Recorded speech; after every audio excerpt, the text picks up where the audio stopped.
So, good evening. Um, we are all again gathering here to practice meditation tonight.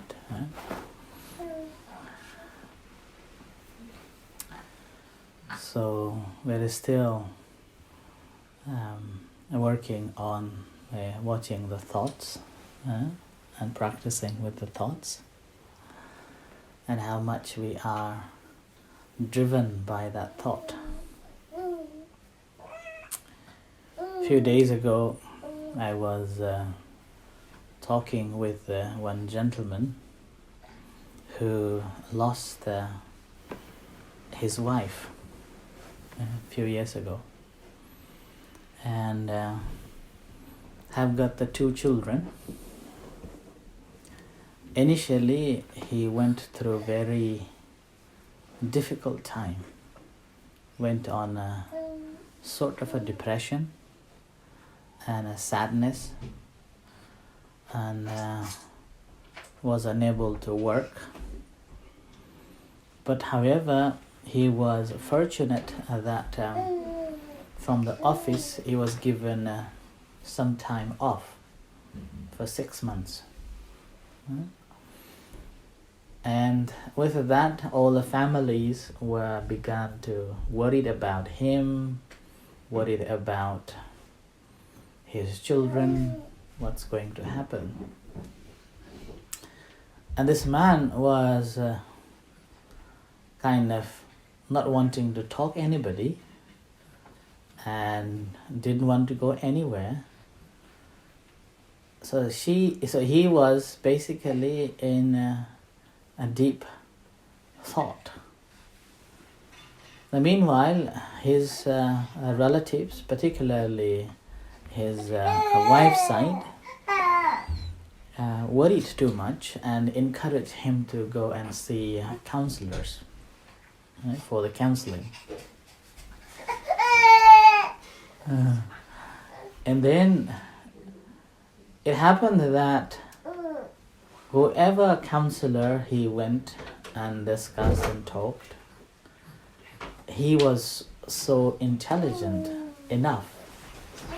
So he was more intelligent. So with that, he felt that he doesn't want to go to see a counselor anymore. So after went on with a few different counselors, he decided to watch his own mind.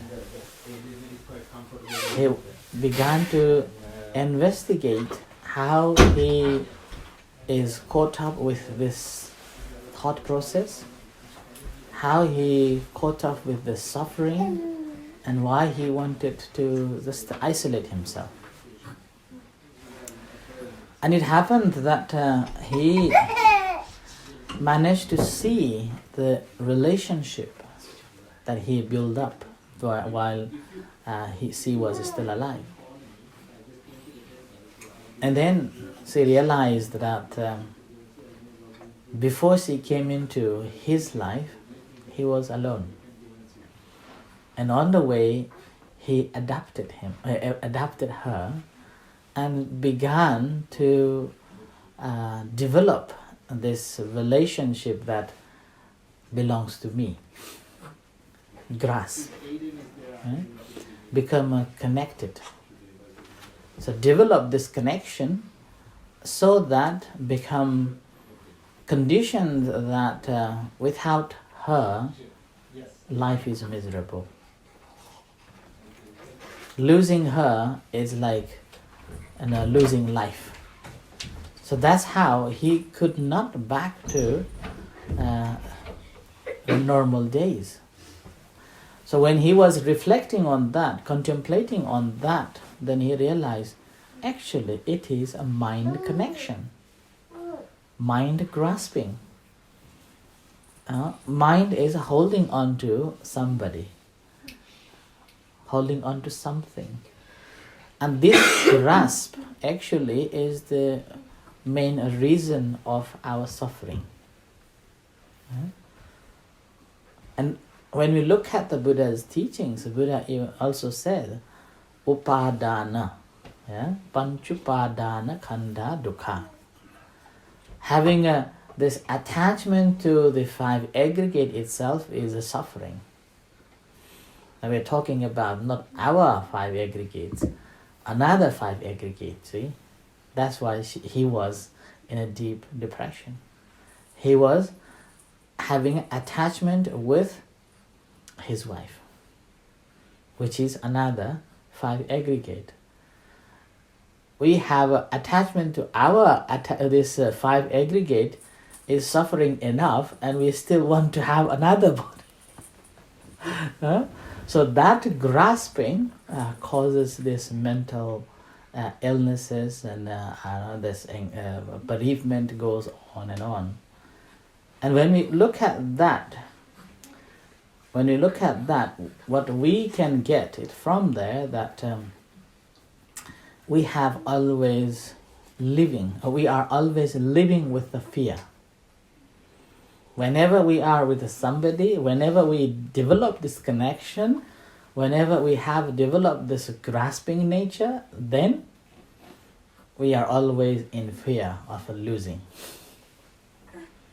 And because of having this fear of losing, what happens?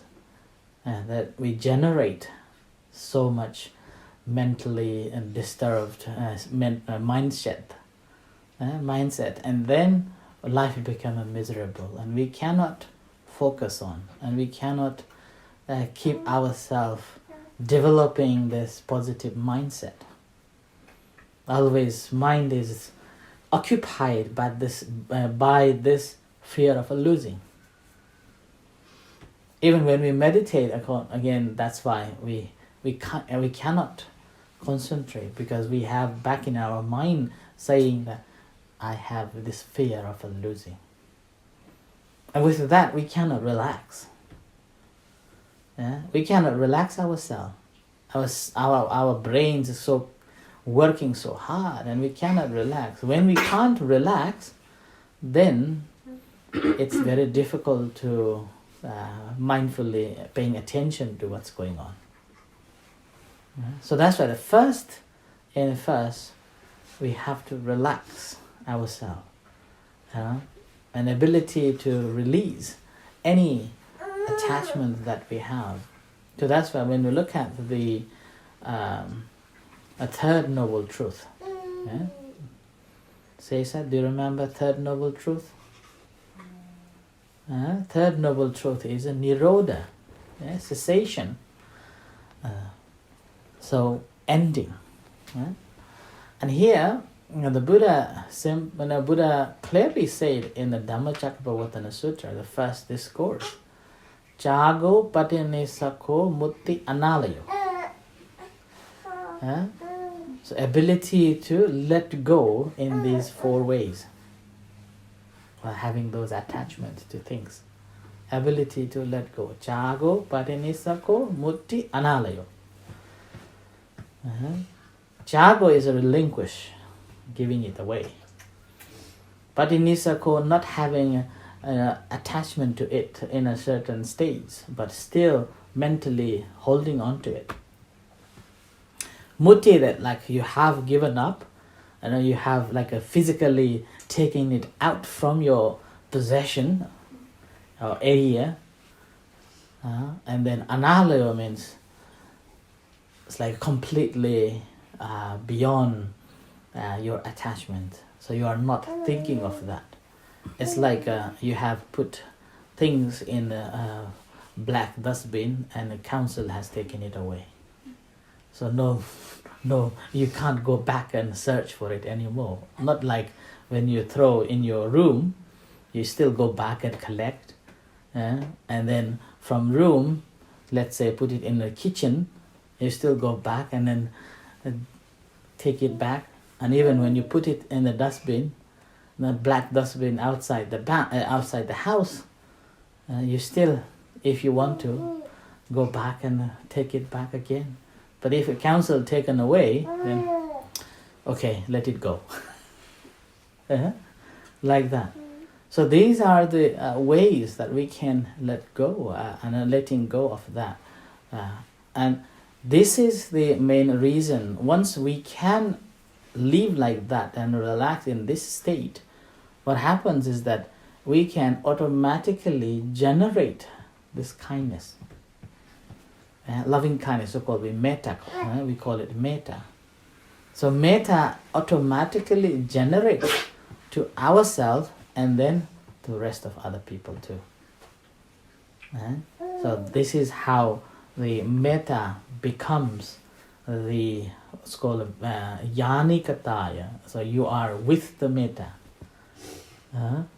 You are living with the metta all the time.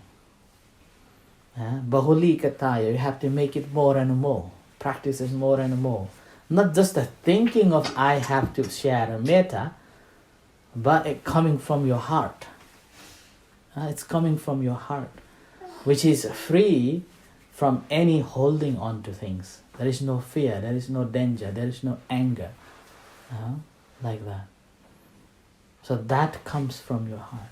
And that basically not having this grasping mind, mentally not holding on to something, understanding that we came into this world because of something, if we look at from the Buddhist perspective, is because of our karma.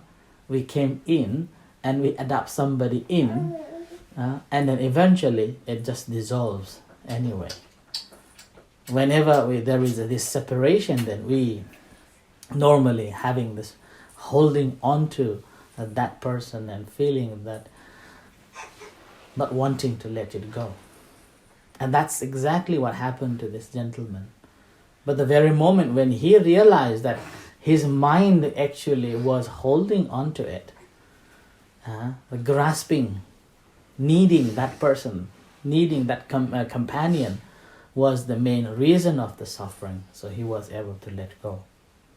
So he was free. Now he's free. And he could explain his experience. And then with that, he was able to look at himself. That what had happened and what he was doing, harming to himself and harming to children, making everybody worried. So he was able to share loving kindness to himself, metta to himself.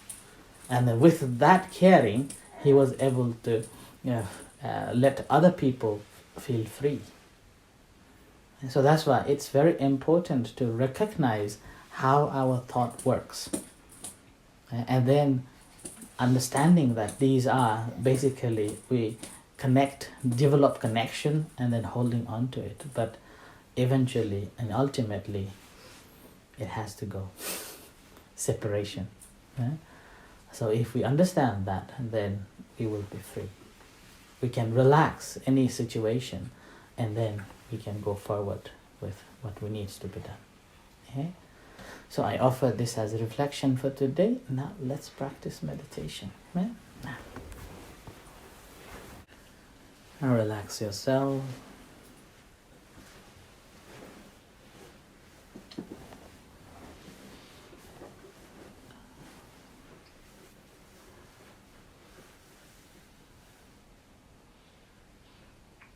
And just be here and now. Observing the body sitting here.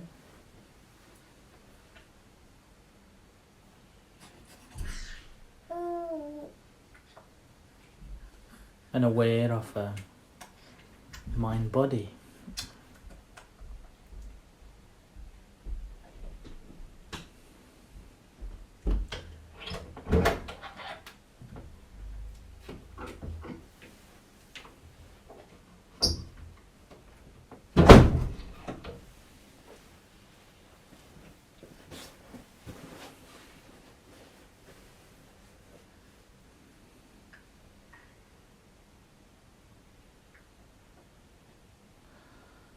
You may spend some time taking a long, deep breath just to relax the entire body, particularly relaxing your mind. Is there anything that is really bothering you, that you're mentally grasping and holding onto it? When you're holding on to that, what happens in your brain? It's a tightness, kind of a blocking yourself to see through. So relaxing that in your brain.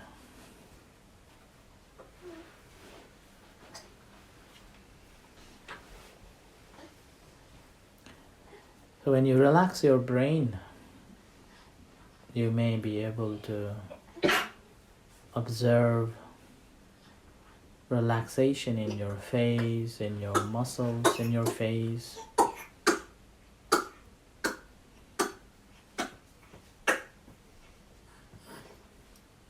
And relaxing the entire body.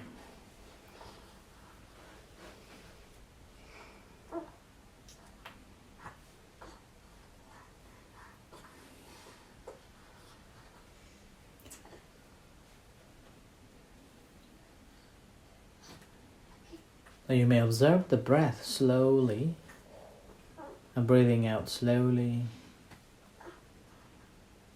just to let the heart beat slower.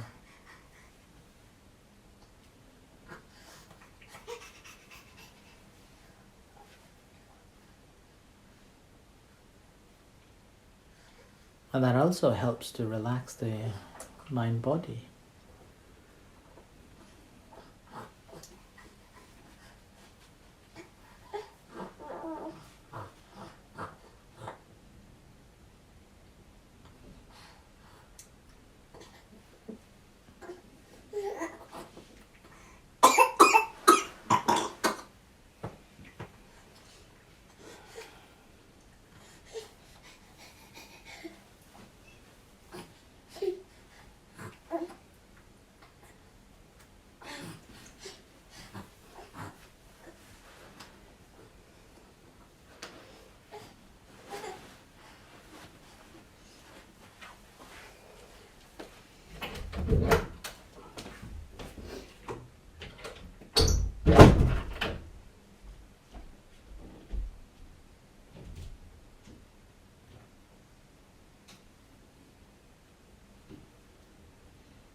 So when you're thinking of anything that you're holding on to it and making you feel uncomfortable,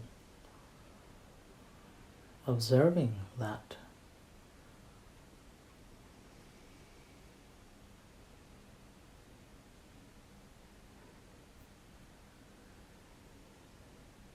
And try to observe the fear of not happening as we want or as we wish.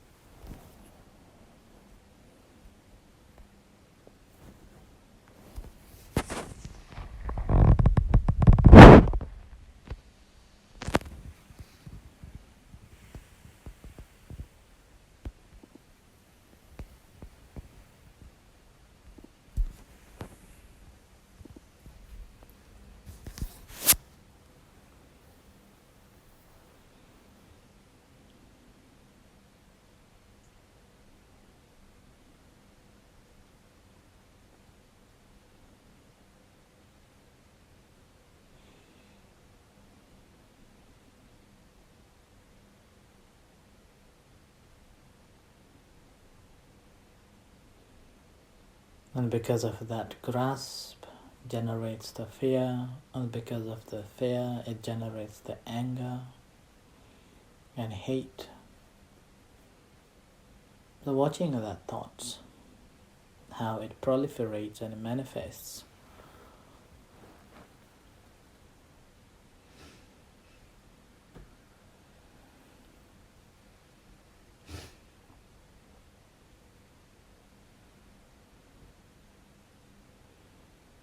And how it closes our doors.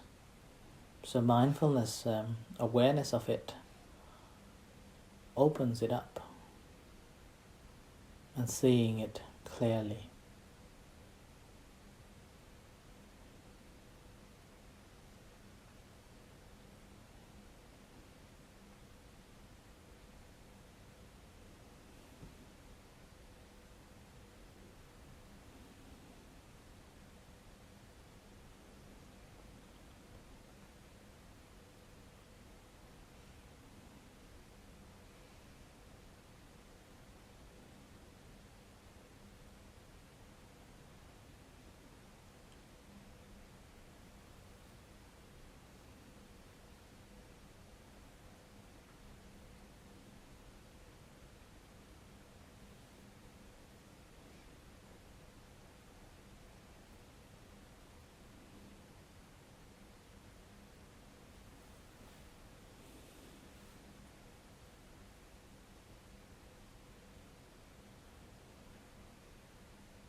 But if you feel that your mind is restless, not able to notice these thoughts, not able to be mindful of these manifestations, then just to be with yourself, mind body here, watching the breath wherever you feel, whether in your nose or in your belly. Just mindfully paying attention to it, just settling down, grounding yourself.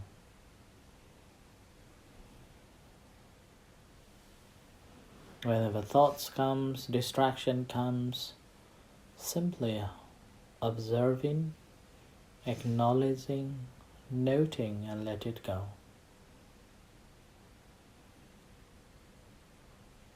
And relax the mind body.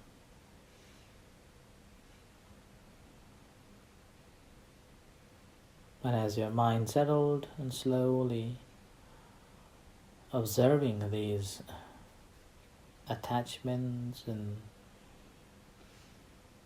how it generates the tension, the fear, the anger, and so on.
let's break, get something to drink.